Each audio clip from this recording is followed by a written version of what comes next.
Hello everyone. Welcome to a brand new lecture of Business Communication CSET.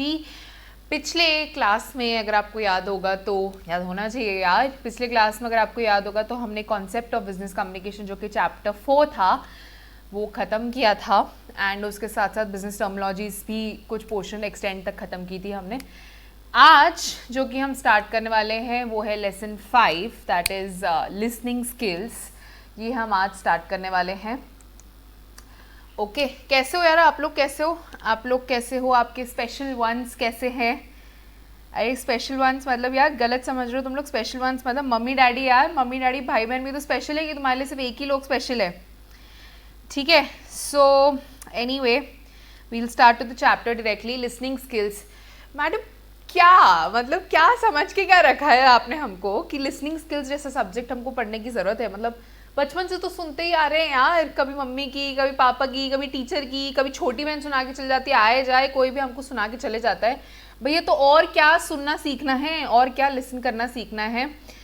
तो नहीं यार, ये थोड़ा सा अलग टाइप का लिसनिंग स्किल्स है। This is related to your business listening skills and important है बट ईजी भी है। बहुत कॉमन सेंस का चैप्टर है, बहुत ही चिल चैप्टर है बट इम्पॉर्टेंट चैप्टर है, बहुत स्कोरिंग चैप्टर है। ये 4, 5, 6, 7, 8 स्पेशली बहुत ज़्यादा स्कोरिंग चैप्टर्स हैं, तो इस पर हमको फोकस करके चलना है एंड करेंगे अभी इसको स्टार्ट। इसको स्टार्ट करने के पहले आप मुझे बताओ, पहले तो let's just quickly have a little brainstorming session and थोड़ा सा हम इसके ऊपर सोचते हैं कि क्या लिसन करना और हियर करना एक ही चीज़ है क्या? समझा क्या मैंने क्या पूछा? लिसन करना और हियर करना क्या एक ही चीज़ है क्या? Are these two terms one and the same things? Listen करना हियर करना एक ही चीज़ है क्या? Quickly pause this video for a second, think about it कि क्या लिसन करना और हियर करना एक ही चीज़ है क्या? तो मैं आपको बता देती हूँ respective of what ever your answer is कि नहीं, बिल्कुल सरासर निहायती गलत आंसर है ये अगर आप बोलते हो कि लिसन करना और हियर करना एक ही चीज़ है। और अगर आपको ऐसा लगता है कि ये क्या बात कर रहे हो मैडम, ये तो सिनोनिम्स हैं, ये तो सिनोनिम्स हैं, हम पढ़ेंगे सिनोनिम्स क्या होते हैं, तो ये तो सिनोनिम्स है, तो ऐसा कुछ भी नहीं है। हम आपको इसी चैप्टर में the entire chapter is about listening not about hearing. Listening और हियरिंग में डिफरेंस क्या होता है मैडम? अब मैं आपको बताती हूँ कि लिसनिंग और हियरिंग में डिफरेंस क्या होता है। अभी कोरोना वायरस का टाइम चल रहा है, पैंडमिक का टाइम चल रहा है, हर जगह लॉकडाउन है, रिस्ट्रिक्शंस है, ट्रैवलिंग पे घूमने घामने पे बहुत ज़्यादा रिस्ट्रिक्शंस लगा दी गवर्नमेंट ने। अब तुम आए हो यार पढ़ाई लिखाई करने कहीं और, सपोज तुम पुणे में हो और तुम्हारी स्पेशल वन वही वाली स्पेशल वन तुम्हारी बैठी है बैंगलोर में, वो करने गई है फैशन डिज़ाइनिंग, तुम आए हो इधर CS करने पुणे में, या तुम अपने घर से सुन रहे हो और वो बाहर गई हुई है। अब भैया वैसे तो तुम प्लान कर लो ना कि मैं पैदल चल के जाएगा उससे मिलने। आप क्या बात करते हो मैडम, मैं कैसे भी जाएगा कुछ भी करके मैं मिलने जाएगा, बट अब तो गवर्नमेंट है भैया, बाहर निकलोगे तो डंडे पड़ेंगे तुमको, तो अब तुम मिल नहीं सकते उससे।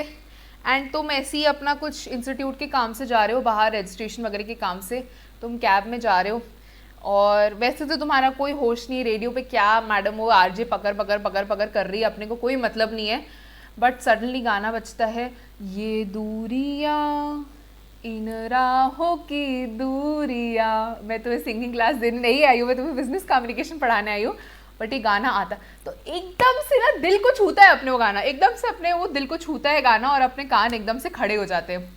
फिर एक एक वर्ड, एक एक लाइन, एक एक टोन तुम्हारे दिल को छूती है, तुम्हारे दिमाग पे जाती है कि हाय हमारा भी तो यही हाल है, हमारी भी तो दूरियां है, हमारी भी तो राहों की दूरियां है।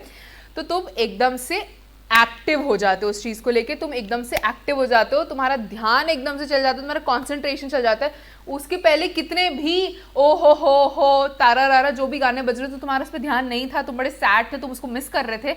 अभी जैसे ही ये दूरिया वाला गाना बजता है तुम्हारे कान खड़े हो जाते हो और तुम उसको सुनने लगते हो गाने को, तो ये तुम्हारा अटेंशन आ गया उसमें, तुमने उस पर कॉन्सेंट्रेट करना चालू किया, तुम एक एक वर्ड सुन के रिलेट करने लग गए कि हाँ मेरे साथ भी हो रहा है, तुम इमेजिन करने लग गए, तुम उसको और ज़्यादा याद करने लग गए।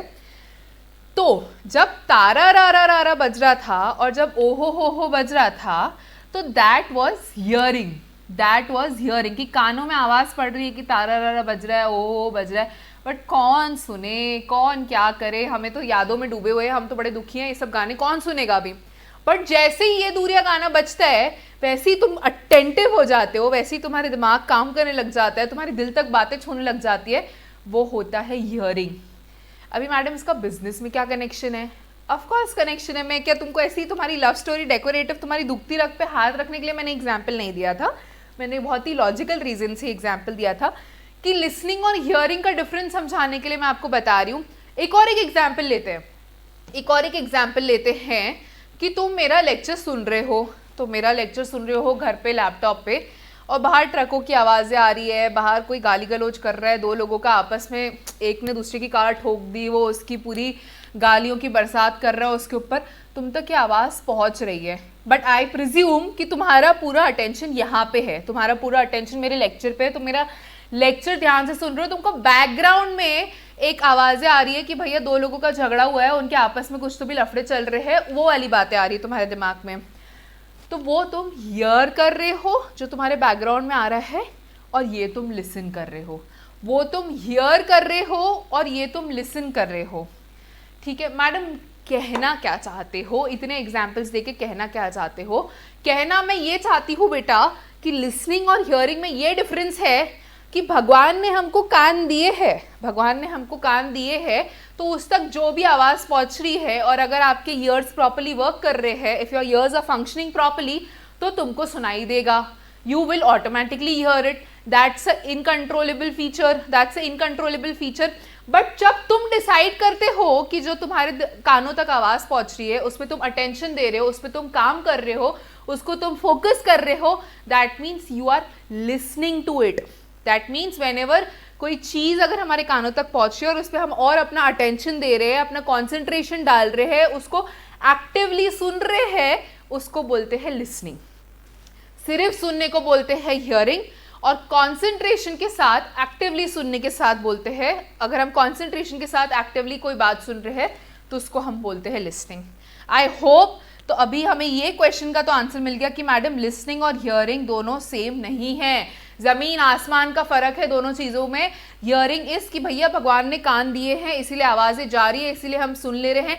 लिसनिंग इस कि मुझे अपना दिमाग भी लगाना पड़ रहा है, मुझे अपने पूरे सेंसेस एक्टिव करने पड़ रहे हैं उस चीज़ को सुनने और समझने के लिए, उस चीज़ को सुनने और समझने के लिए। अगर मैं कोई चीज़ सुन के प्लस समझ रही हूँ उसको बोलते हैं लिसनिंग, अगर मैं कोई चीज़ सिर्फ सुनने के लिए सुन रही हूँ उसको बोलते हैं हियरिंग।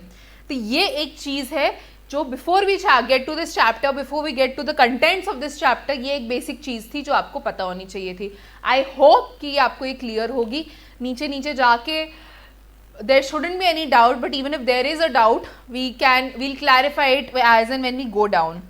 Okay, तो इंट्रोडक्शन में हम पढ़ते हैं Oxford living dictionary. To listen simply means giving attention to the sound और action. In fact, effective listening is the process of analyzing sounds in a language, organizing them into recognizable patterns. जब तुम ये दूरिया गाना सुन रहे हो और उसके एक एक वर्ड को पकड़ रहे हो, उसके एक एक वर्ड का मीनिंग समझ रहे हो, उसकी एक एक वर्ड की भावनाएं समझने की कोशिश कर रहे हो अपना अटेंशन डाल के, तो तुम वो गाना लिसन कर रहे हो, तुम वो गाना हियर नहीं कर रहे हो। ओके, अब एक और एक चीज़ आती है मोस्ट इम्पॉर्टेंट कि मैडम हमारे इसका सब्जेक्ट का नाम है business communication. Concept of communication तो हम पूरा पढ़ चुके हैं, जो कि by the way I hope आपने रिवाइज किया होगा। अगर आपने रिवाइज नहीं किया होगा तो जैसा कि मैं कहती हूँ हर बार, आप अपना गड्ढा खुद ही खोद रहे हैं और आपको पता भी नहीं चलेगा कब आप इतना नीचे गड्ढे में चल जाएंगे कि उठना मुश्किल हो जाएगा। तो आई प्लीज़ रिक्वेस्ट यू कि आप हर चीज़ को क्लास में तो हम इतनी बार रिवाइज कर रहे हैं, सिर्फ एक बार आपको घर पे रिवाइज करना है। तो आई होप कि आप वो काम कर रहे होंगे। तो हाँ, मैं किस टॉपिक पे थी कि हमारा सब्जेक्ट का नाम है बिजनेस कम्युनिकेशन। कम्युनिकेशन मैडम हमने पूरा पढ़ लिया। कम्युनिकेशन मतलब बोलना, बातचीत करना, फीडबैक आना, मैसेज जाना, सब हमने इन डेप्थ पढ़ी है वो चीज़ें। तो कम्युनिकेशन मतलब कुल मिला के बात करना। तो मैडम उसमें लिसनिंग क्यों आता है? लिसनिंग तो मतलब अटेंटिवली सुनना, ये बिजनेस कम्युनिकेशन में क्यों दिया गया है? आपको क्या लगता है कि listening is not a part of communication? Listening is not a part of communication.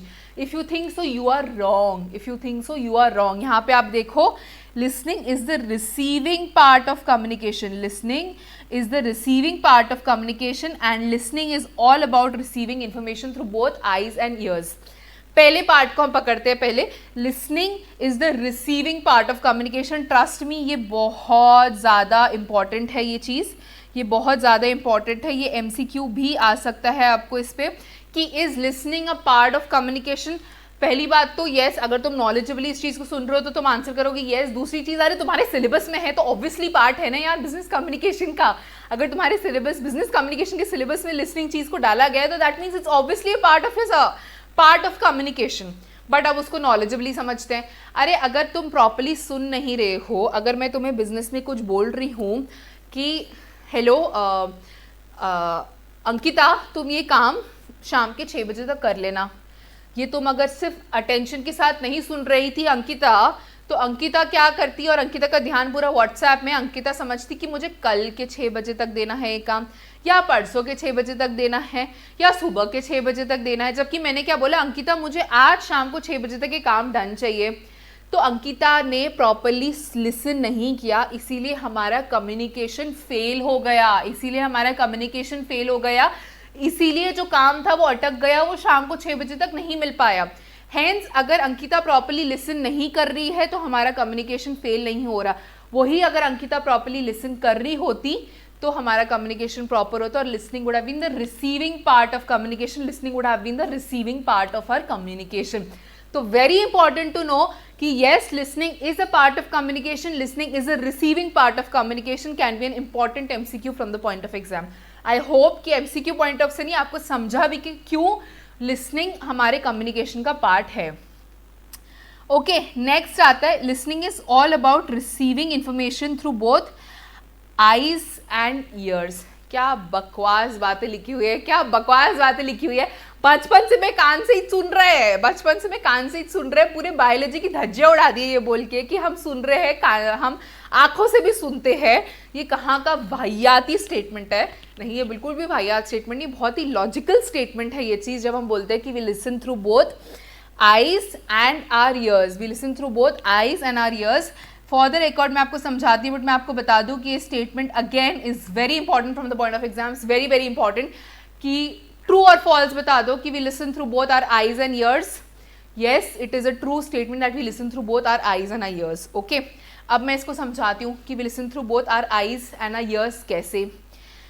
तुमने बोला उसको, उसी को, यार एक ही है, आई होप एक ही है, या तो नहीं है या तो एक ही है, आई होप बहुत सारी नहीं है.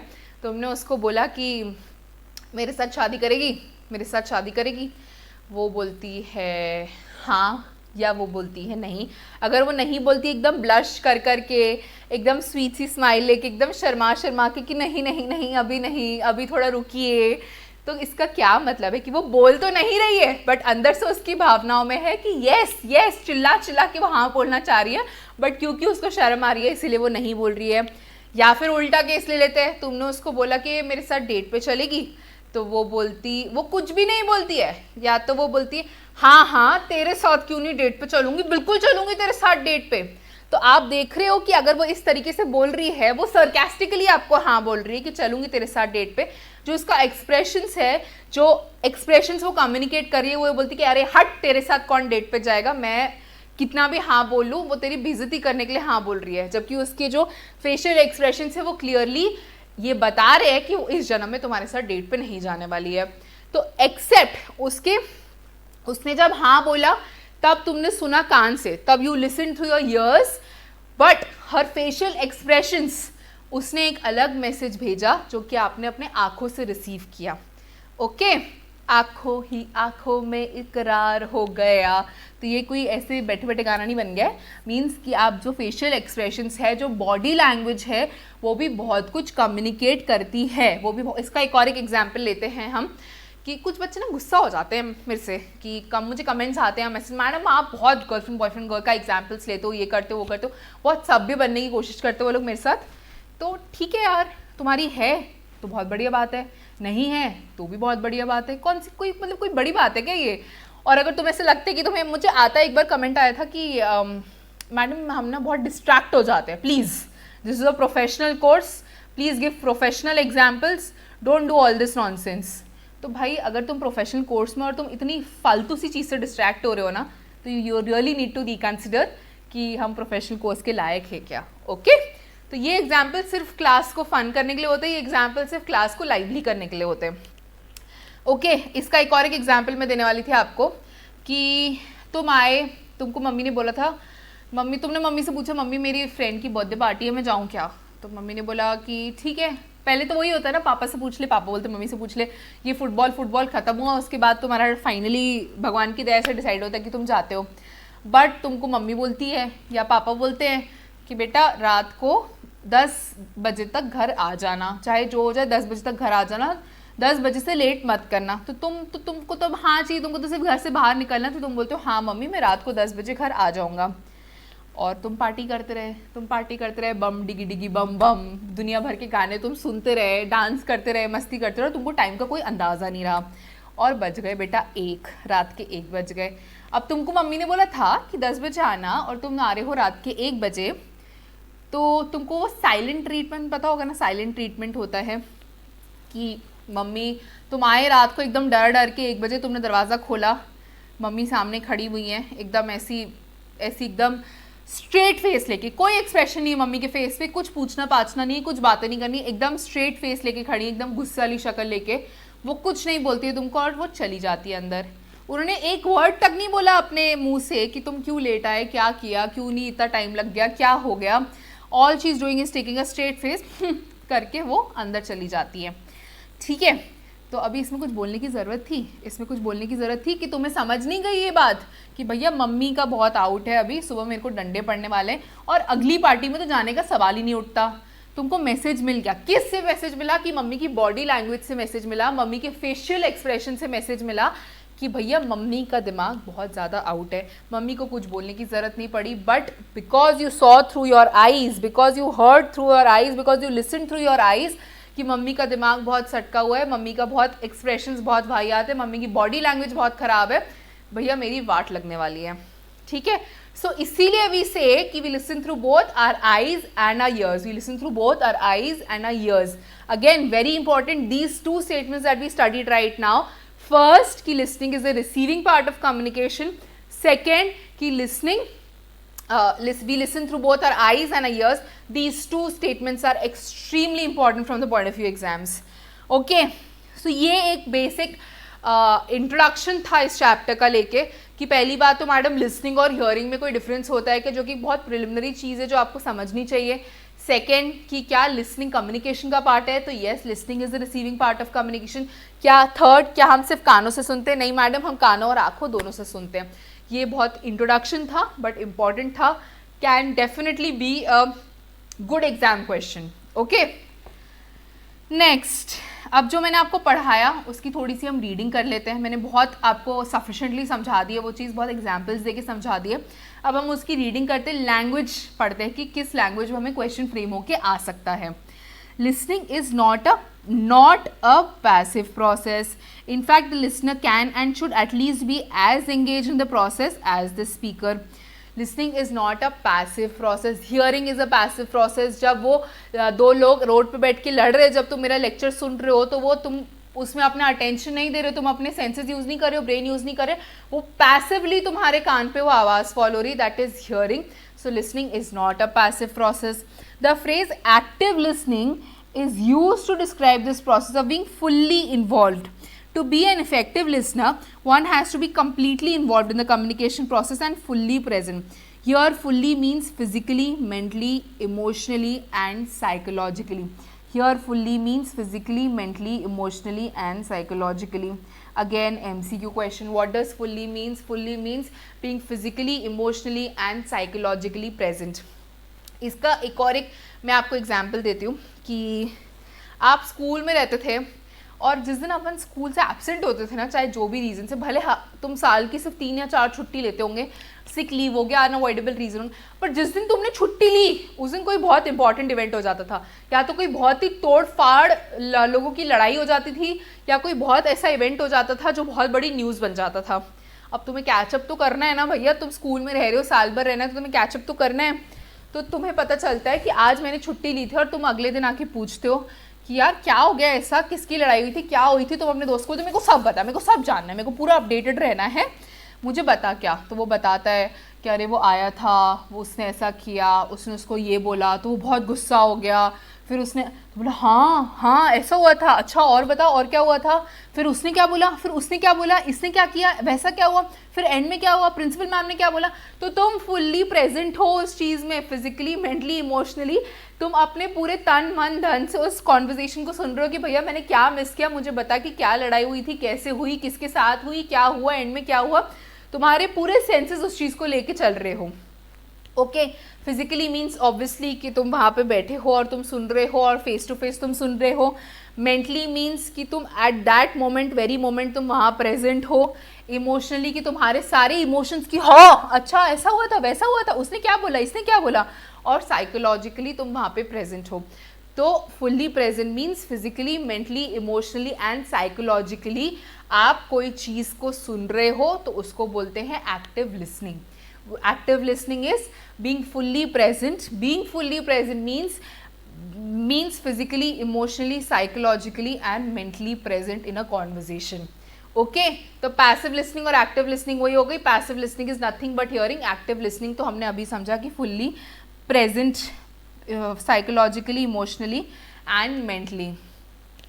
Okay, now next topic आता है the purpose of listening. The purpose of listening कि क्यों भैया, क्यों हमें एक्टिवली सुनना चाहिए, पैसिवली क्यों नहीं सुन सकते, क्या फ़र्क पड़ेगा अगर एक आध चीज़ मिस हो गई तो क्या इम्पॉर्टेंस है, बेसिकली क्या पर्पस है कि हमें एक्टिवली सुनना चाहिए, वो यहाँ पे मेंशन किया हुआ है। एक एक करके हम इसको स्टडी करते हैं। Okay, first is to specifically focus on the message being communicated, avoiding distractions and preconception. To specifically focus on the message being communicating, avoiding distractions and preconceptions. अब तुम ये अगर लेक्चर एक्टिवली सुन रहे हो, तुम ये लेक्चर अगर एक्टिवली सुन रहे हो मतलब psychologically, mentally, emotionally, physically present होके सुन रहे हो, तो तुम फोकस कर रहे हो मेरे मैसेज पे कि मैडम क्या एग्जाम्पल दे रही है, मैडम कैसे समझा रही है, कहाँ से कौन सी चीज़ को लिंक कर रही है, तुम फटाफट नोट्स बना ले रहे हो अपने। तो तुम क्योंकि मैसेज पे फोकस कर रहे हो इसीलिए तुमको बेटर अंडरस्टैंडिंग मिल रही है। और वही अगर तुम व्हाट्सएप पे टाइम पास करते रहोगे और मेरे मैसेज को बराबर से नहीं सुनोगे तो तुम एक्टिव लिसनिंग नहीं कर रहे हो और तुम्हें प्रॉपरली ये चैप्टर, ये कोर्स अंडरस्टैंड नहीं होगा। Okay, hence to specifically focus on the message being communicated and to gain full and accurate understanding in the speaker's point of view. जब आप प्रॉपरली फोकस करते हो तब आप प्रॉपरली अंडरस्टैंड करते हो, जब आप प्रॉपरली फोकस करते हो तब आप प्रॉपरली अंडरस्टैंड करते हो कि क्या मैसेज जा रहा है और आपको प्रॉपरली मैसेज समझता है। Okay, to critically assess what is being said. Critically assess मतलब क्यों, वाई, काय को।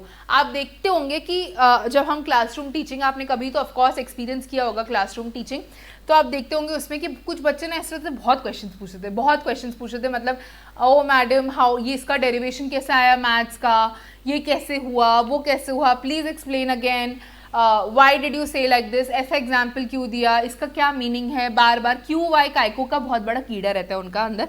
तो क्यों, वाई, कायको वाला जब पॉइंट आता है तो उसको बोलते हैं critically assess what is being said. अब मैं तुमको समझा रही हूँ, अगर तुम मुझे प्रॉपरली सुन रहे हो तो तुम्हें डाउट्स आ सकते हैं, कि अरे मैडम ऐसा क्यों, वैसा क्यों, ये क्यों, वो क्यों। इनक्विजिटिवनेस बोलते हैं उसको कि क्यों ऐसा, काय को ऐसा, वाई दिस, वाई दैट, ये why do we have to actively listening, what is the difference between hearing and listening. तो क्रिटिकली तुम असेस कर रहे हो जो भी मैं तुमको बोल रही हूँ, और जब तुम क्रिटिकली असेस करते हो कोई चीज़ को तो तुम उसको बेटर वे में ग्रास्प कर पाते हो। Okay, to observe non verbal signals accompanying what it is.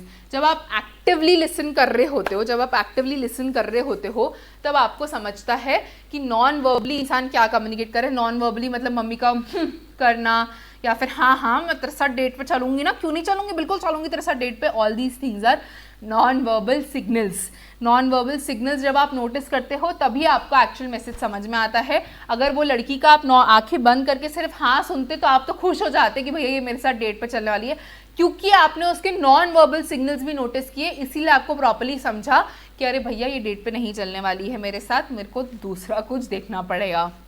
Okay, to show interest, concern and concentration. अब हो गया है तुम्हारे दोस्त का ब्रेकअप, भैया बहुत गंदा ब्रेकअप हो गया है, 4-5 साल से रिलेशनशिप में थे वो लोग एंड खतरनाक दिल तोड़ दिया है बंदी ने या बंदे ने, व्हाटएवर एज द केस में भी, और बहुत सैड है वो, मतलब बहुत सैड है, खाना पीना सब त्याग दिया उसने, वो दिन भर बस सैड सॉन्ग सुनते रहता है, अरिजीत सिंह को उसने खुदा मान लिया है एंड बस उसके वही हाल है। अब तुम्हारा बेस्ट फ्रेंड है यार, तुमको ऑब्वियसली बुरा तो लगेगा उसके लिए, तुमको ऑब्वियसली गम तो हो रहा है उस इंसान के लिए कि यार मैं कैसे इसको ओवरकम कराऊँ, इसको कैसे समझाऊँ कि ब्रेकअप ही हुआ है, कोई पहाड़ नहीं टूटा है, कोई दुनिया ख़त्म नहीं हुई है, नॉर्मल हो जाना है लाइफ में। तो आप उसको क्या करते हो, आप उसको कॉल करते हो, वो आप पहले तो आपसे उससे बात नहीं करता, फिर आप उसको बोलते हो कि भाई देख मैं बैठा हूँ यहाँ पे, तेरा भाई है, तेरा भाई सब संभाल लेगा, कोई बात नहीं, वो थी जैसी, वो थी ही वैसा, वो था ही ऐसा, वो तेरे लायक ही नहीं था, इससे तेरे को और अच्छा मिल जाएगा, उससे तेरे को और अच्छी मिल जाएगी, तू टेंशन मत ले, अपन फीफा खेलते हैं, अपन PS खेलते हैं, अपन ये करते वो करते।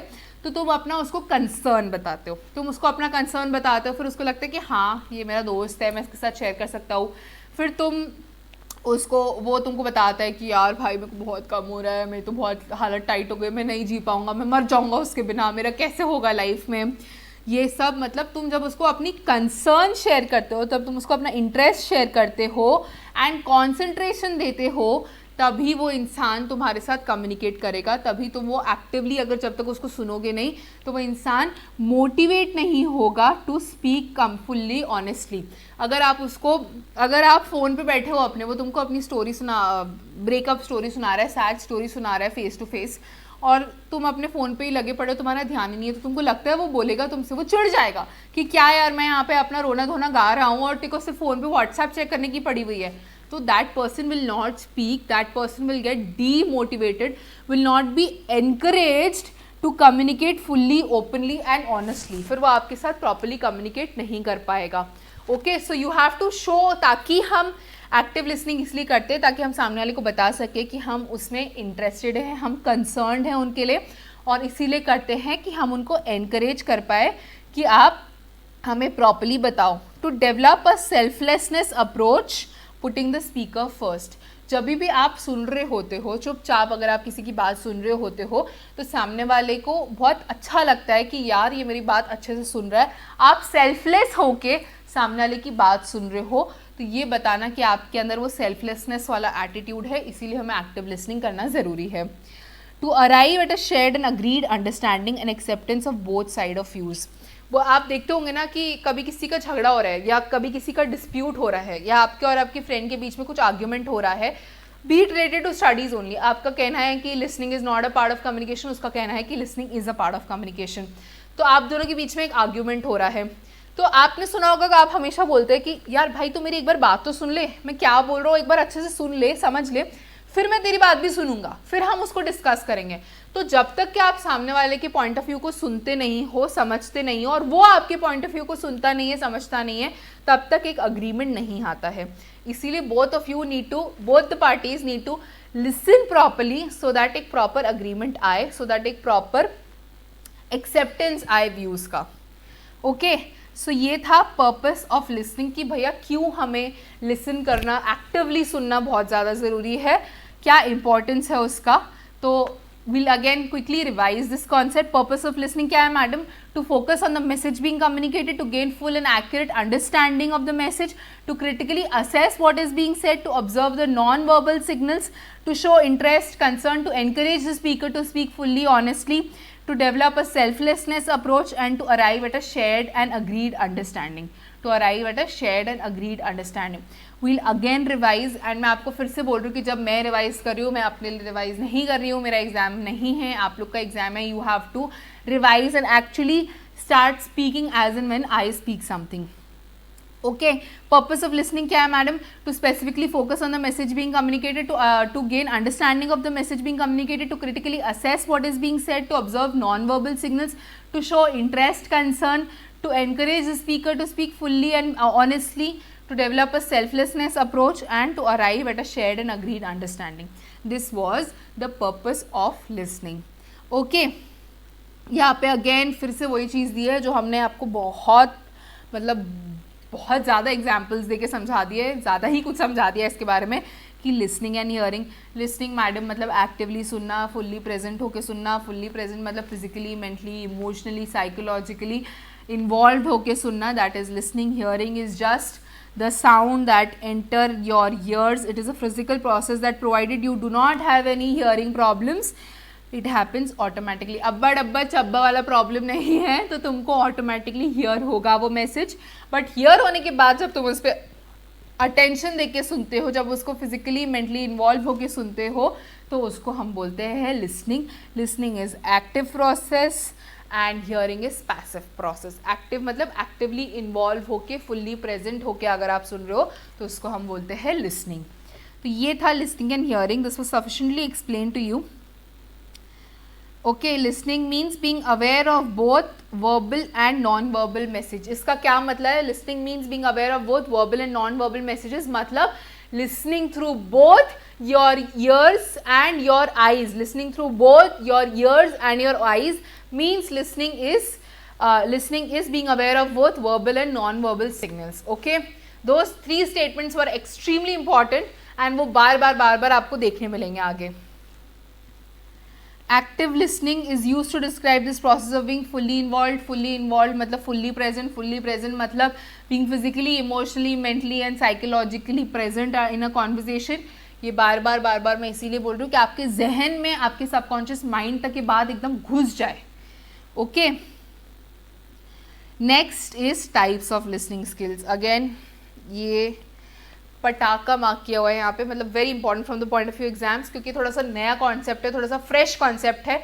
ये कॉमन सेंस वाली चीज़ें नहीं है. मे बी अभी तक आप लोग को लिसनिंग हियरिंग का डिफरेंस पता होगा काफ़ी सारे लोगों को, बट ये जो है ये एक प्रॉपर थियोरेटिकल पार्ट है, तो इसको आपको थोड़ा सा ध्यान से सुनना और इसके आने के चांसेस ऑटोमेटिकली बढ़ जाते हैं. जो चीज़ एकदम सुपर कॉमन सेंस रिलेटेड नहीं होती, उसके आने के चांसेस और ज़्यादा बढ़ जाते हैं. Okay, types of listening skills.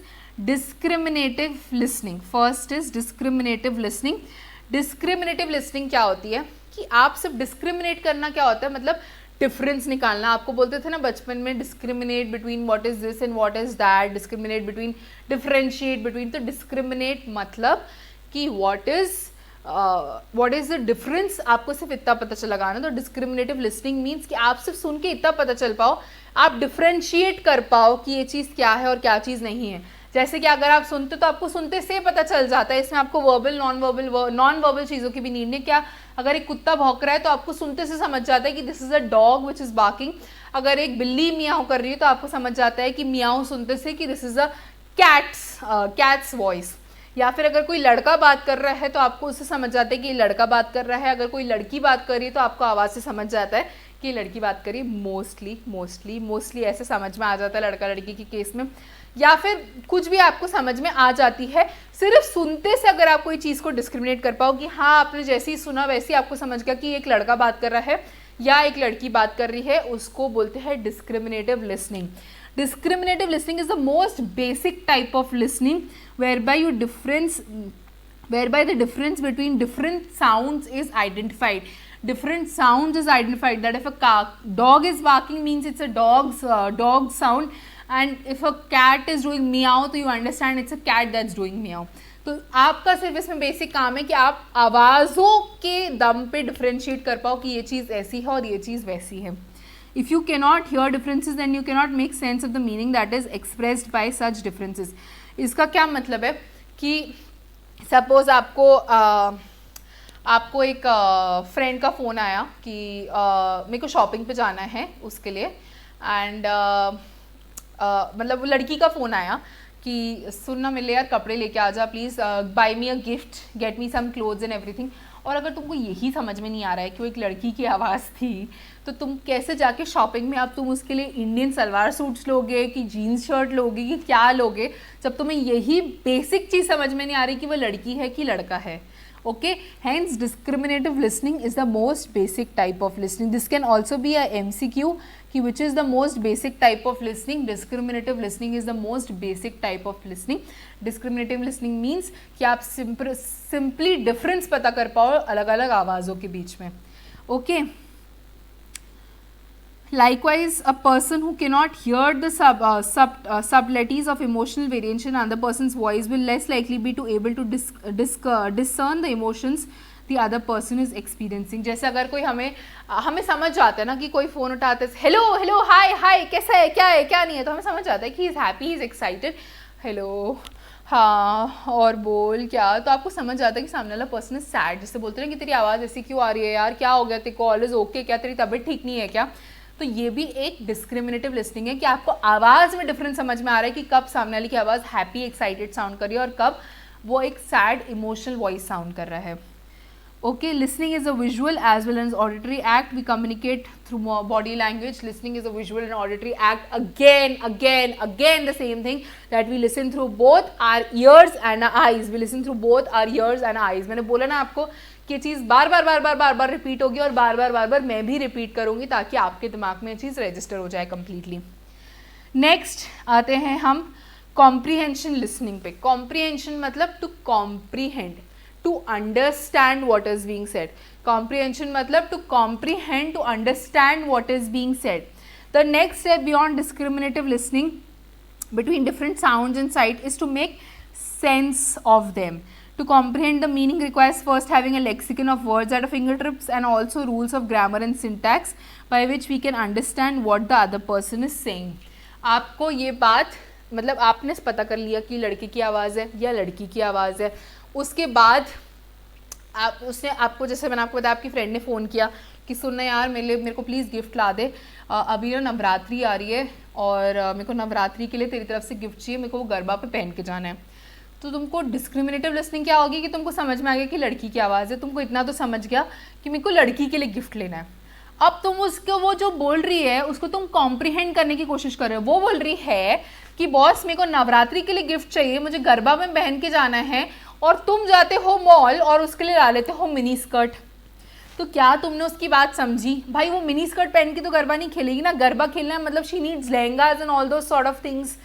तो तुमको डिस्क्रिमिनेटिव लिसनिंग में ये तो समझ गया कि वो एक लड़की बात कर रही है, तो तुम्हें इतना समझ गया कि तुम्हें लड़की के लिए शॉपिंग करनी है, बट तुम उसके मैसेज को प्रॉपर्ली समझ नहीं पाए कि उसको नवरात्रि के लिए कपड़े चाहिए, इसीलिए तुम गलत चीज़ लेके चले गए.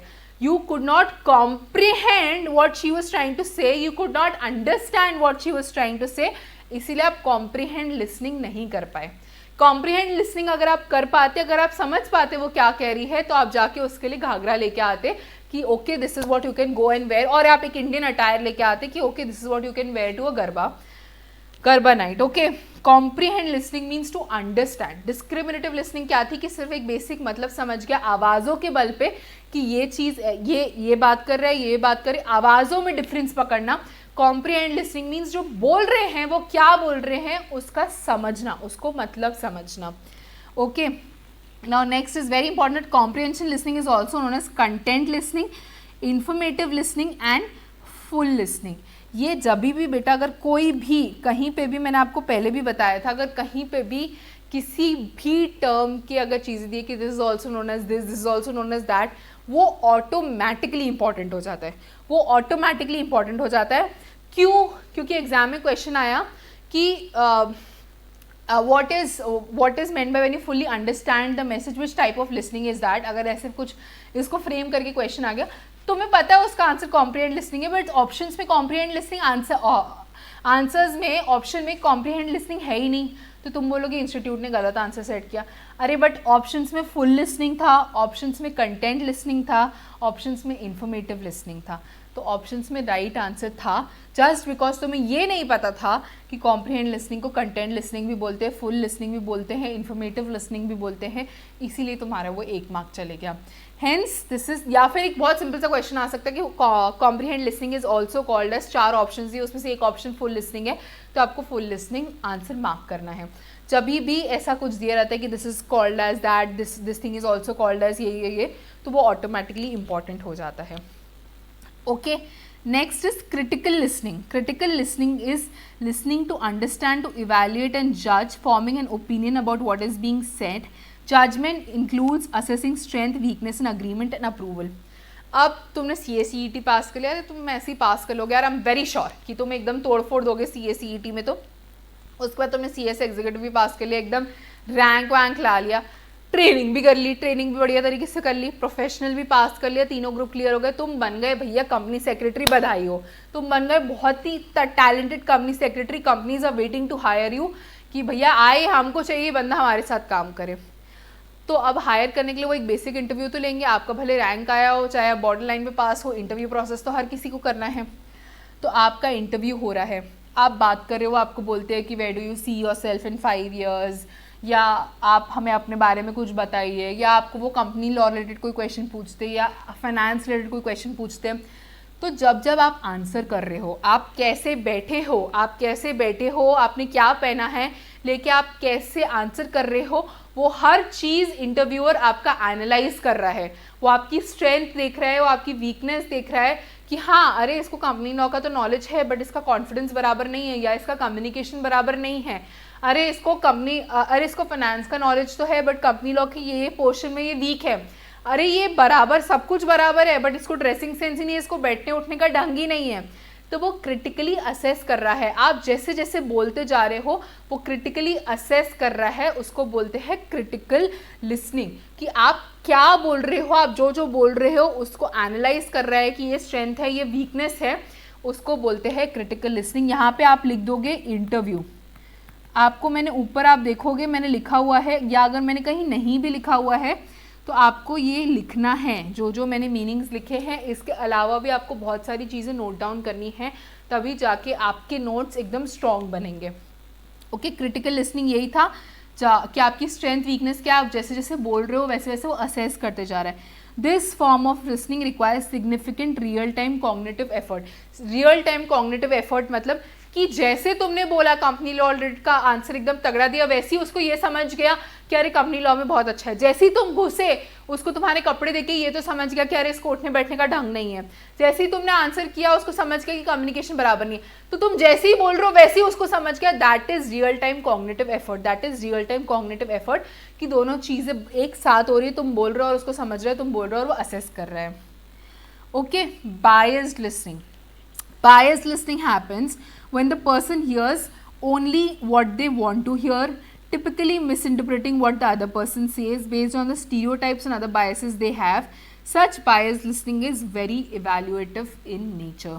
Such listening is very evaluative in nature. इसका मैं एग्जाम्पल देती हूँ आपको कि आपके घर पे अगर दादी होंगी या परदादी होंगी, बहुत ही कोई एल्डरली पुराने ज़माने का इंसान होगा एंड आप उनको कभी अभी कोविड के बारे में समझाते हैं कि दादी हमें ना मास्क पहन के जाना होता है, हमें एक दूसरे को बिल्कुल छूना नहीं है, हमें डिस्टेंस मेंटेन करना है, हमें सोशल डिस्टेंसिंग मेंटेन करना है, हम बाहर नहीं जा सकते, ये नहीं कर सकते। तो बोलेंगे चल चल चल चल ये सब बातें बकवास है, मेरा कृष्णा जी बैठा है, मेरे भगवान बैठे हैं, मेरे को कोई कुछ नहीं कर सकता, मेरे को अगर किसी कोरोना वायरस के पेशेंट ने भी छुआ तो भी मैं ठीक हो जाऊँगा, मेरे को कोई ज़रूरत नहीं है बिल्कुल भी डिस्टेंस बनाने की या कुछ भी करने की।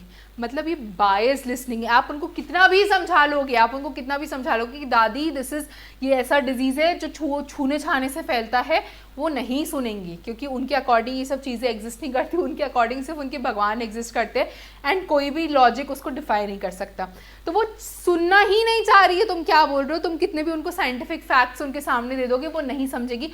क्यों? क्योंकि she has a biased perception about things, she has a traditional typical thinking जो उनको रोक रही है कि तुम क्या बोल रहे हो उसको समझना। ये एक एग्जाम्पल हो गया।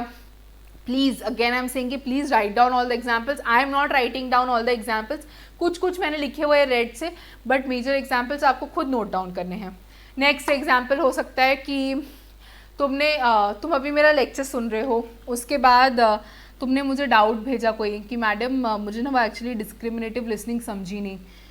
तो मैंने तुमको दो तरीके हो सकते हैं, मैं तुमको बोल दूँ कि ये तो पगला है क्या, तेरे को डिस्क्रिमिनेटिव लिसनिंग नहीं समझी, सबसे बेसिक टाइप की लिसनिंग स्किल है रे, मैंने इतने सारे एग्जाम्पल दिए, तेरे को कुत्ते बिल्ली की आवाज़ में समझ में नहीं आ रहा, इतना ढक्कन है, तू क्या सीएस बनेगा रे, मैंने ऐसा बोल दिया तुमको।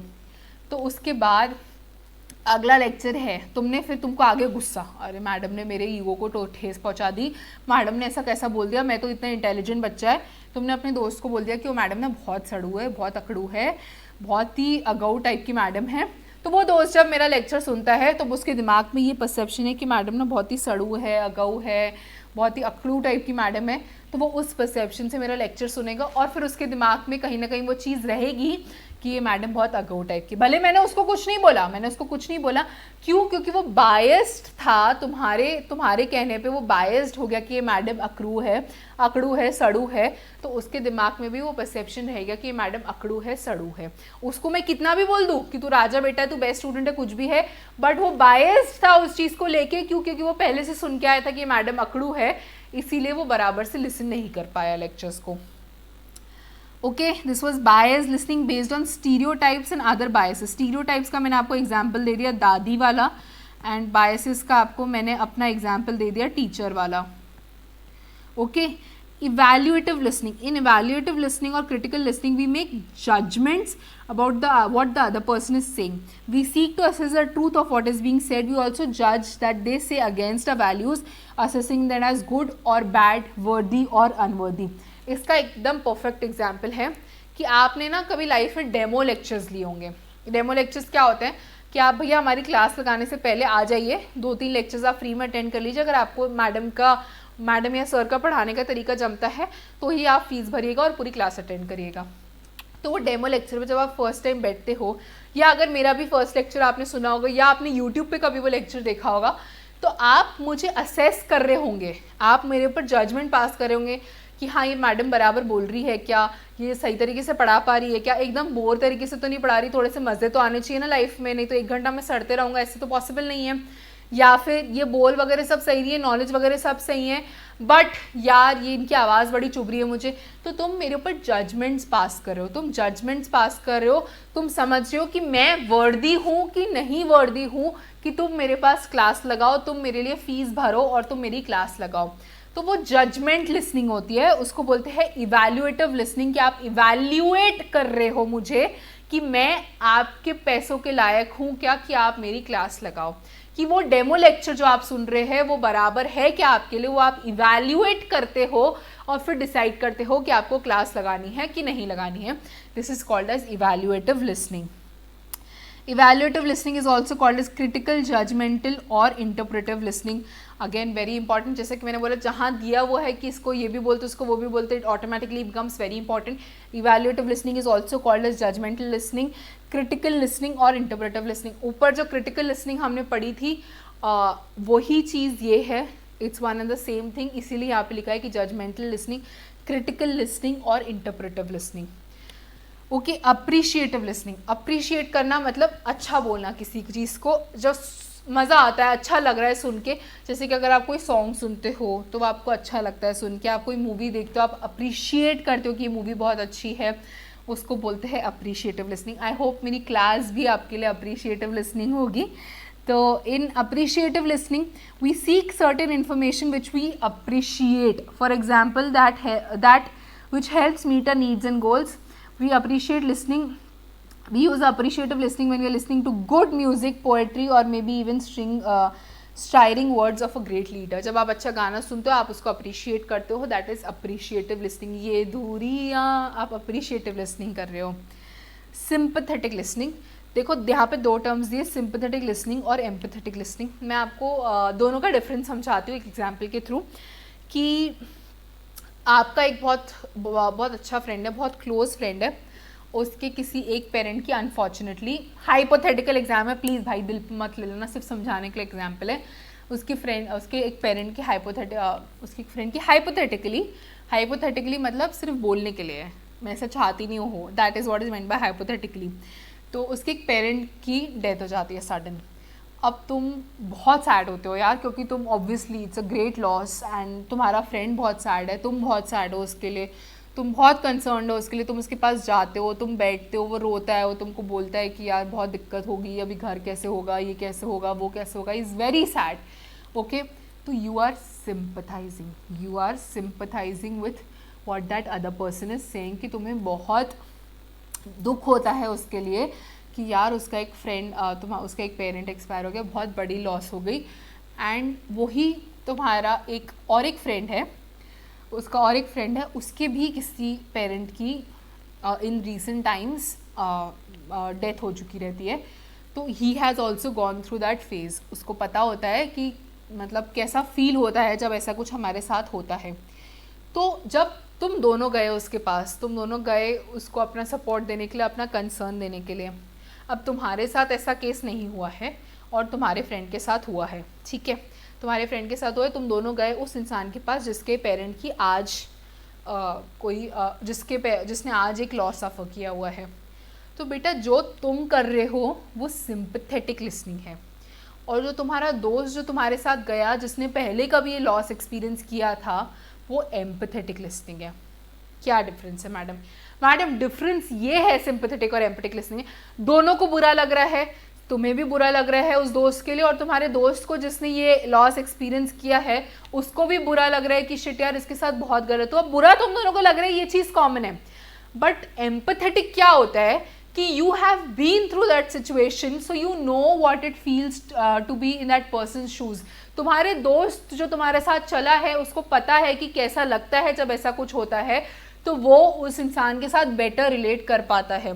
तुम ऑन दी अदर हैंड बहुत सैड हो उसके लिए, बट तुम्हें वो चीज़ नहीं पता है क्या फील होता है, तो तुम उसके साथ एम्पथाइज नहीं कर सकते, तुम उसके साथ सिंपथाइज कर सकते हो। समझ रहे हो डिफरेंस? वो बोलते हैं ना आप बीती, बोलते हैं ना जब तक सामने वाला खुद वो सिचुएशन एक्सपीरियंस नहीं करता तब तक उसे समझ में नहीं आता, तो उसको बोलते हैं एम्पथी। जब आप खुद वो चीज़ एक्सपीरियंस करके सामने वाले की बातें सुन रहे हो, जब आप एक्सपीरियंस कर चुके होते हो और फिर आप उसकी बातें सुन रहे हो, या अगर आप एक्सपीरियंस नहीं भी किए हो बट आपको एग्जैक्टली पता है कि उसको कैसा फील होता होगा, उसको बोलते हैं empathetic listening. Sympathetic listening is simply providing sympathy, simply providing concern, simply being sad about that other person's situation. Okay, तो अभी हम ये दोनों चीज़ें पढ़ते हैं। Sympathetic listening. In sympathetic listening, we care about the other person and show this concern in the way we pay close attention and express our sorrow for their ill and happiness at their joys. We care about the other person and show his concern. This was a sad example. एक happy example लेके मैं तुमको समझाती हूँ कि तुम्हारे office में एक ऑफिस में नहीं, तुम्हारे रिलेशन में एक लड़की है जो दीदी है, जो कि डॉक्टर क्वालिफाई हो गई है, या फिर जो कि एक CACS क्वालिफाई हो गई है, तो वो बहुत खुश है, वो बहुत खुश है। और तब तुम वो 9th-10th में, तुमको कुछ आइडिया नहीं है CACS क्या होता है, उसमें कितने अटेम्प्ट्स लगते हैं, कितना लो परसेंटेज है, तो तुम खुश हो दीदी के लिए बहुत ज़्यादा कि अरे दीदी CACS बन गई। बट वो अति खुश है, वो इसीलिए खुश है क्योंकि उसको पता है कि भैया यहाँ पे बहुत ज़्यादा कॉम्पिटिशन है, यहाँ पे बहुत कम परसेंटेज होता है पास आउट का, तो she is extremely happy. So you are not able to understand why that दीदी इज बीइंग सो हैप्पी। मतलब तुमको ऐसा लगता है मैं भी तो पास होता हूँ, मैंने भी तो 10th बोर्ड्स में 95% लाए, ये दीदी तो एक्स्ट्रा खुश है, ये दीदी एक्स्ट्रा खुश है क्योंकि शी नोज दैट पर्सन। और वही तुम्हारे एक भैया है जो CACS कर रहे हैं, उनको एग्जैक्टली समझेगा कि वो खुशी क्या है, उनको एग्जैक्टली समझेगा कि वो खुशी क्या है क्योंकि वो उस फील्ड के हैं। तो दैट इज एम्पैथेटिक लिसनिंग। तुम जब वो दीदी को खुश होते हुए देख रहे हो, दैट इज सिंपैथेटिक लिसनिंग। वो भैया जो CACS कर रहे हैं, वो दीदी को CACS बनता हुआ देखते जब खुश होते हैं, दैट इज एम्पैथेटिक। ओके, तो इसमें we care about the other person, empathetic listening. When we listen empathetically we go beyond sympathy and seek a truer understanding how others are feeling.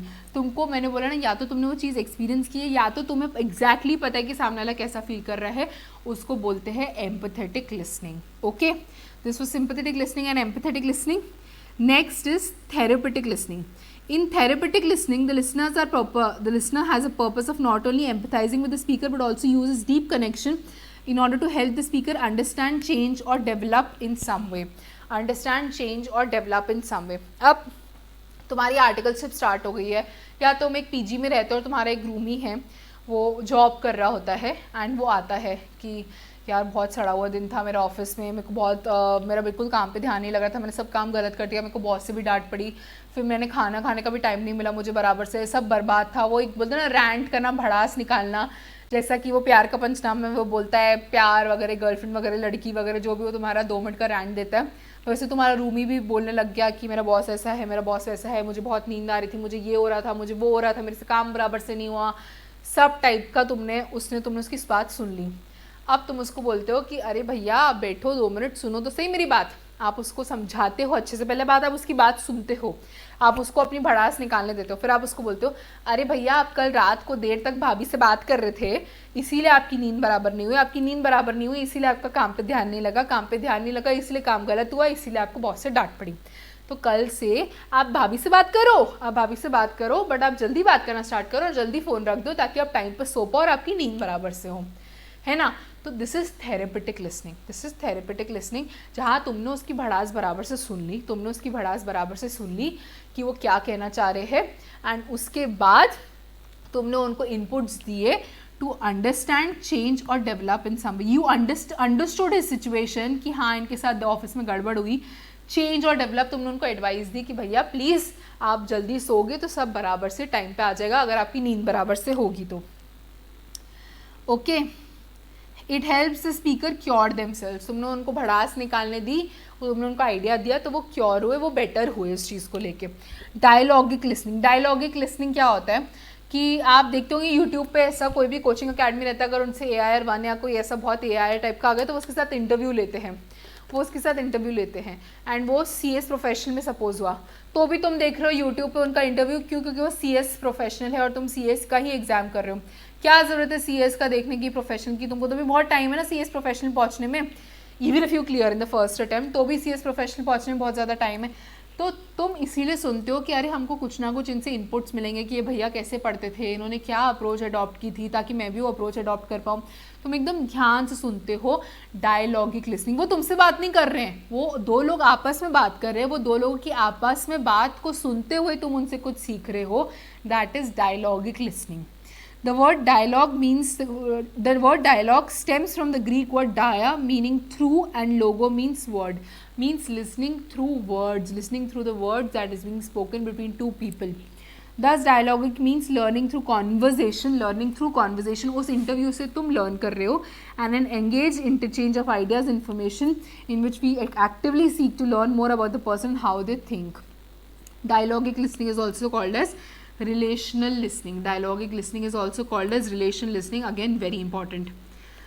Next, relationship listening. मैं क्या समझाऊंगा भाई तुमको, मैं तुच्छ प्राणी, तुमको क्या समझाऊंगा relationship listening के बारे में.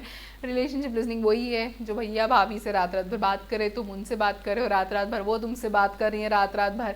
अरे कम्युनिकेशन इंपॉर्टेंट है baby, communication is very important for a relationship. That is relationship listening. Okay, relationship listening मतलब कि आप एक दूसरे से बात करो, आप एक दूसरे की बात अच्छे से सुन रहे हो. क्यों? क्योंकि आपको वो रिलेशन प्यारा है और आपको वो रिलेशन मेंटेन करना है. ये सिर्फ बाबू सोना के केसेस में नहीं होता है, ये कस्टमर्स के केसेस में भी बराबर से होता है रिलेशनशिप लिसनिंग. कि आप देखते होंगे कि आपको कभी वेस्ट साइड से मैसेज आता होगा, कभी टाइटन से मैसेज आता होगा कि we have a special birthday offer for you, ऐसा वैसा करके. That is relationship listening. In order to develop or sustain a relationship, this is why lovers talk for hours. This is why lovers talk for hours. Relationship listening is also important areas such as negotiation and sales. जब भी बात हो रही है customer supplier से कि नहीं तुम ऐसा करो, तुमको एक्स्ट्रा, सर जी सिर्फ 5% एक्स्ट्रा डिस्काउंट आपके लिए, मैडम आपके लिए बस 10 रुपये और कम कर देता हूँ, मैडम आप ले जाओ. तो this is nothing but relationship listening. Selective listening. This is a more negative type of listening. This is a more negative type of listening. It implies that the listener is somehow biased, filtered out some of the messages. Selective listening मतलब अब तुम मेरा lecture सुन रहे हो hopefully, और तुम्हारा WhatsApp पे भी ध्यान है, तुम फ़ोन पे अगर लेक्चर सुन रहे हो बाई चांस और तुम्हारा व्हाट्सएप पे भी ध्यान है, तुम्हारा पूरा ध्यान व्हाट्सएप में चले गया है, पर तुम्हारे ईयरफोन्स लगे, और जैसे ही मैं बाबू सोना या गर्लफ्रेंड बॉयफ्रेंड का एग्जाम्पल देती हूँ, तुम्हारी पूरी आत्मा अंदर से जाग जाती है और तुम वही सुन लेते हो. तुम वही सुन लेते हो कि जो तुम सुनना चाहते हो. सिलेक्टिव लिसनिंग मीन्स तुम वही सुन रहे हो जो तुम सुनना चाहते हो. दैट इज़ फिल्टर आउट आपने कर दिया अपने मैसेज को. या फिर इसका एग्जाम्पल हो सकता है जो कि हमने बताया कि अंकिता आज शाम को 5 बजे तक ही कर लेना, शाम को 6 बजे तक ये मुझे डॉक्यूमेंट बना के दे देना, और अंकिता शाम को 6 बजे मतलब वो कल शाम को 6 बजे समझ लेती है. That is selective listening. You only hear what you want to hear. This is a negative type of listening. ये भी एक पॉइंट आ सकता है कि which is a negative type of listening, which is a negative type of listening. So selective listening is a negative type of listening. With this we end type of listening. Type of listening जो भी है इसका हम यहाँ पे end करते हैं, और एक बार हम इसको रिवाइज कर लेते हैं. टाइप ऑफ लिसनिंग कौन सी है. ओके, टाइप ऑफ लिसनिंग कौन सी मैडम? डिस्क्रिमिनेटिव लिसनिंग, जिसमें से हमें आवाज़ में डिस्क्रिमिनेट करना आना चाहिए. Comprehension listening. Comprehension listening means वो क्या बोल रहे हो उसका सेंस करना आना चाहिए, कॉम्प्रिहेंड करना आना चाहिए, समझना आना चाहिए. कॉम्प्रिहेंड लिसनिंग को हम इन्फॉर्मेटिव लिसनिंग भी बोलते हैं, फुल लिसनिंग भी बोलते हैं, और कंटेंट लिसनिंग भी बोलते हैं. क्रिटिकल लिसनिंग है. क्रिटिकल लिसनिंग और जजमेंट लिसनिंग एक ही चीज़ है मैडम, नीचे हम देख लेंगे. क्रिटिकल लिसनिंग में हमने इंटरव्यू वाला एग्जाम्पल दिया था जो कॉग्निटिव रियल टाइम आपको असेस करे कि आप क्या बोल रहे हो और क्या नहीं बोल रहे हो. नेक्स्ट इज बायस लिस्निंग, दादी वाला एग्जाम्पल दिया मैंने आपको और मेरा एग्जाम्पल दिया कि आपके दिमाग में कुछ प्री कंसीव स्टीरियोटाइप्स है या एक नोशन है, उसी के बेसिस पे आप सुन रहे हो, तो दैट इज बायस लिस्निंग.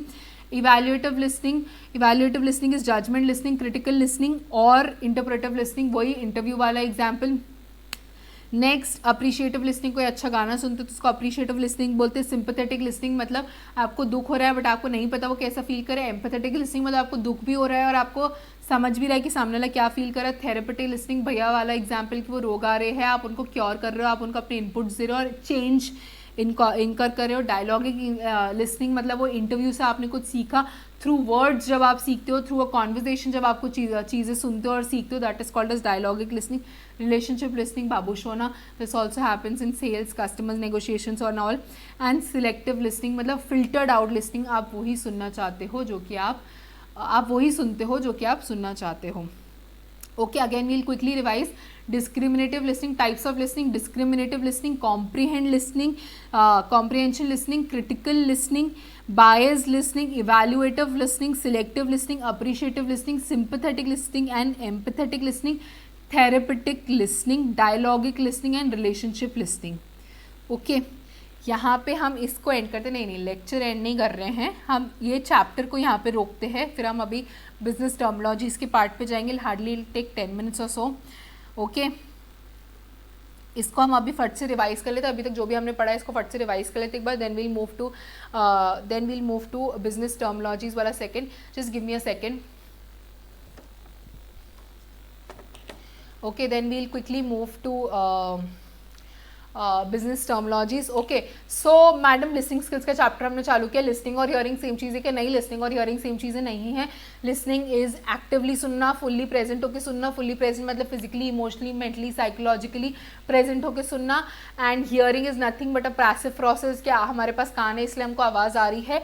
तो listening is active process, hearing is a passive process. We listen through. Listening communication का पार्ट है क्या? येस, लिसनिंग कम्युनिकेशन का पार्ट है. Listening is the receiving part of communication. क्या listening is the receiving part of communication? क्या हम सिर्फ कानों से सुनते हैं? No madam, we listen through both our ears and our eyes. Okay, active and passive process. Purpose of listening क्या था?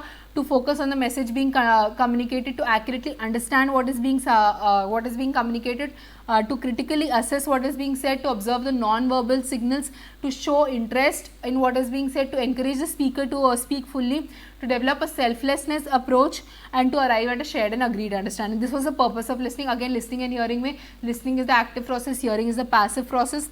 टाइप्स ऑफ लिसनिंग स्किल्स क्या थी? डिस्क्रिमिनेटिव लिसनिंग स्किल्स थी, कॉम्प्रिहेंशन लिसनिंग स्किल्स थी, इवैल्यूएटिव लिसनिंग थी, critical listening थी, bias listening थी, appreciative listening थी, सिंपैथेटिक लिसनिंग स्किल्स थी, एम्पैथेटिक लिसनिंग स्किल्स थी, थेरेपेटिक लिसनिंग थी और dialogic listening, relationship listening and selective listening.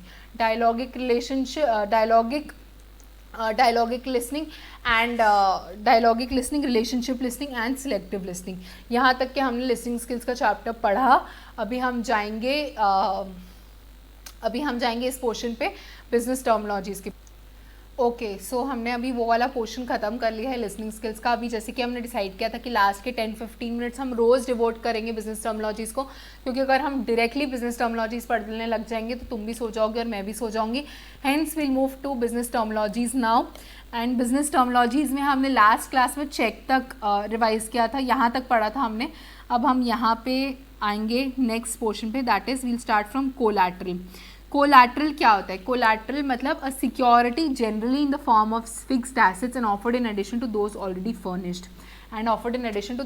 Furnished. अगर आपने सुना होगा कभी आप बैंक लोन लेने जाते हो तो आपके पास बोलते हैं कोलैटरल है क्या? कोलैटरल क्यों मांगते हैं? क्योंकि वो सिक्योरिटी मांगते हैं कि भाई अगर तुमने बैंक का लोन चुकता नहीं किया और तुम गायब हो गए तो वो कोलैटरल बेच के तुम्हारा लोन जो है वो वसूल कर लेंगे.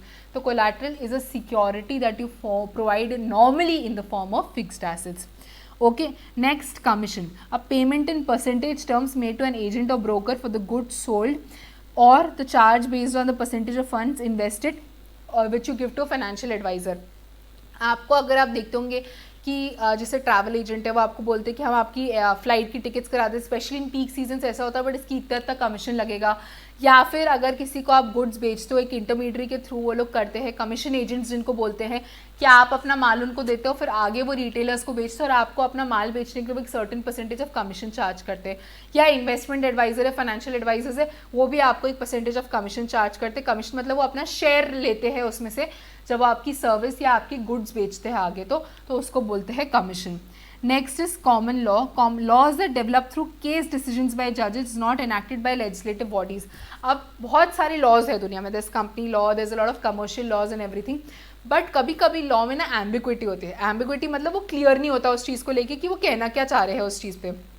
तो बहुत सारी चीज़ें ऐसी होती है जो डिस्प्यूटेबल रहती है और इन दी एंड जाके वो एक जज डिसाइड करता है केस में कि ये केस में इस केस में ये डिस्प्यूट था कि लॉ ऐसा कहता है बट उसका इंटरप्रिटेशन ऐसा था।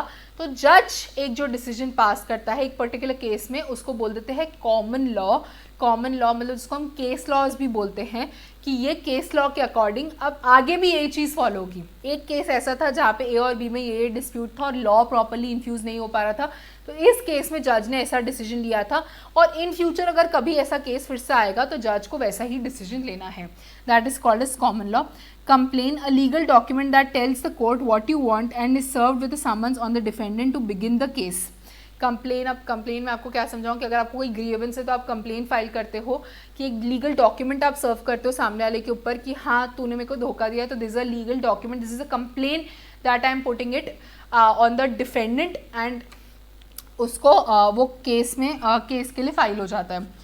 Next is condition, a stipulation that is binding on signatories of a legal contract. Condition and the breach of which entitles the agreed party to rescind the contract. Condition मतलब जैसे बहुत सारे contracts में आपने contract law अगर पढ़ा होगा तो बहुत सारी कंडीशंस ऐसी होती है कि ये गुड्स मेरे वेयर हाउस तक पहुंचना चाहिए, गुड्स मुझे इस कंडीशन में चाहिए, इस क्वालिटी के चाहिए, इस टाइम तक चाहिए। तो ये सब जो पॉइंट्स आप बता रहे हो ये कंडीशन है, ये कंडीशन है उस कॉन्ट्रैक्ट की। अगर ये कंडीशन सामने वाला पूरा नहीं करता है तो अगले वाली पार्टी को राइट होता है कि वो कॉन्ट्रैक्ट को कैंसिल कर दें।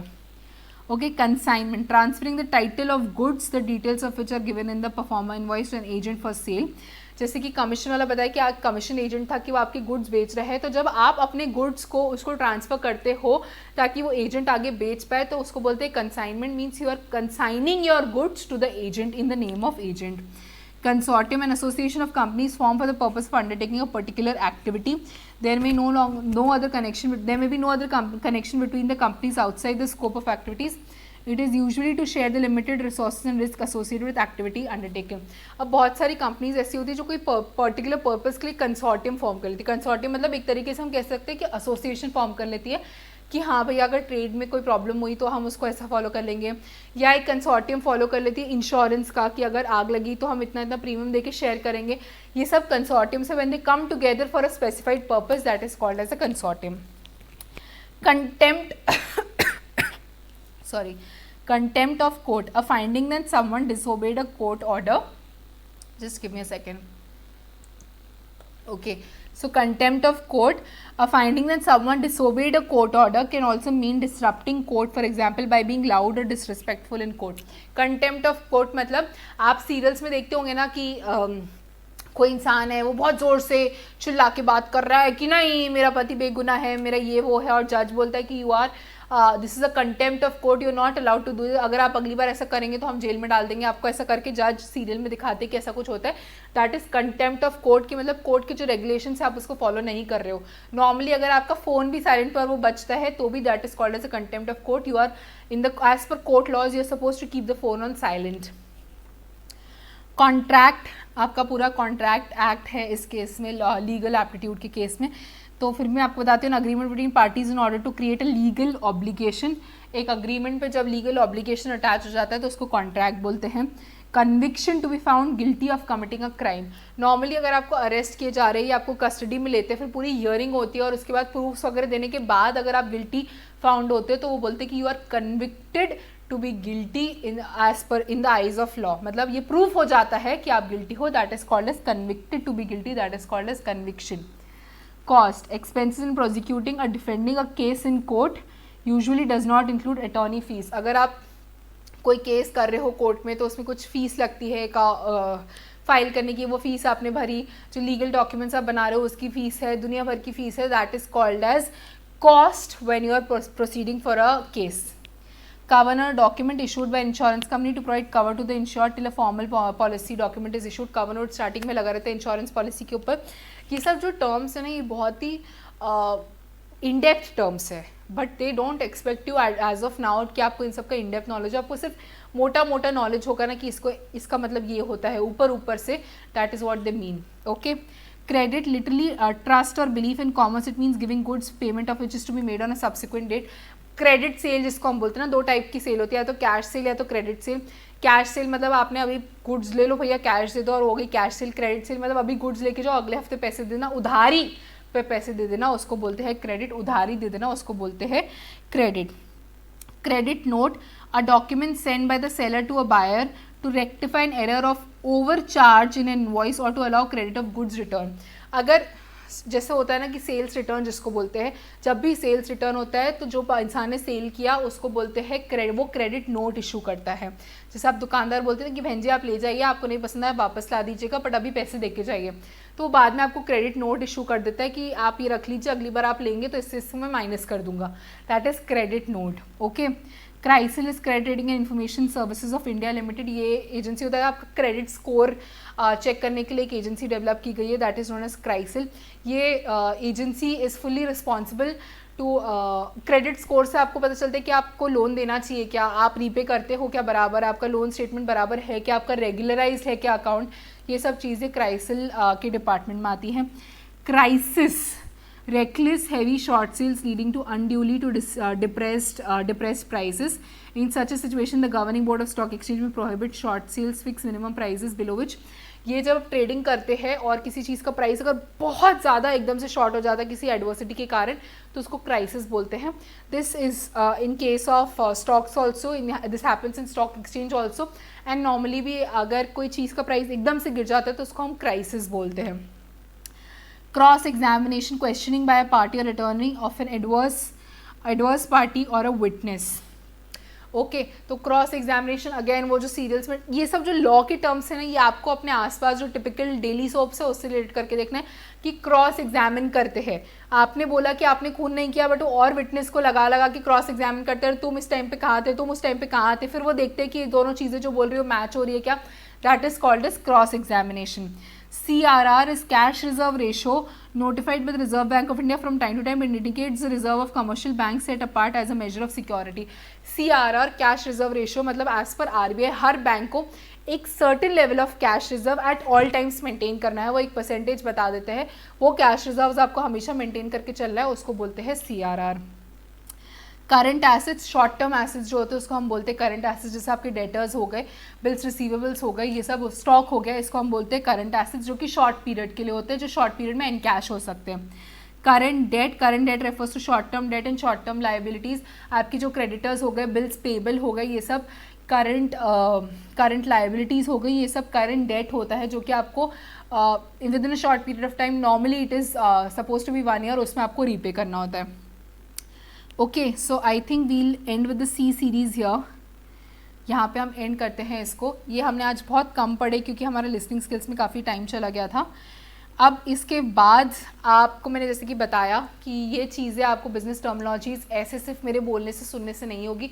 जो स्ट्रैटेजी हमने अडॉप्ट की हुई है कि आपको सुनते से अगर कोई टर्म का मीनिंग पहले से ही पता है, मेरे सुनने के पहले तो उसको कंप्लीटली स्ट्राइक ऑफ कर दीजिए. मेरे सुनने के बाद जो चीज़ अच्छे से समझ जा रही है उसको टिक कर दीजिए. मेरे सुनने के बाद भी अगर आपको उसमें कोई हिच है तो उसको सर्कल मार्क कर दीजिए.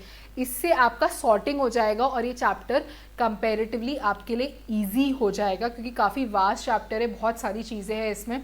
तो डिफ़िकल्टी इसकी कम करने के लिए आपको ये स्टेप्स मेरे अकॉर्डिंगली इनकॉर्पोरेट करना चाहिए. Once again a reminder for you too कि अगले लेक्चर में जब आप आए तब आप लिसनिंग स्किल्स का हमने बहुत छोटा सा पार्ट पढ़ा है, उसको रिवाइज करके आएँ, कि बिजनेस टर्मिनोलॉजीज जो हमने पढ़ी उसको रिवाइज करके आएँ, ताकि आपका आगे फ्लो अच्छे से बैठे और बर्डन कम हो. So I hope this lecture was helpful to you, and I will see you guys very very soon in continuation with listening skills and business terminologies. Till then, you all take care of yourselves and stay safe. Bye bye. Be happy.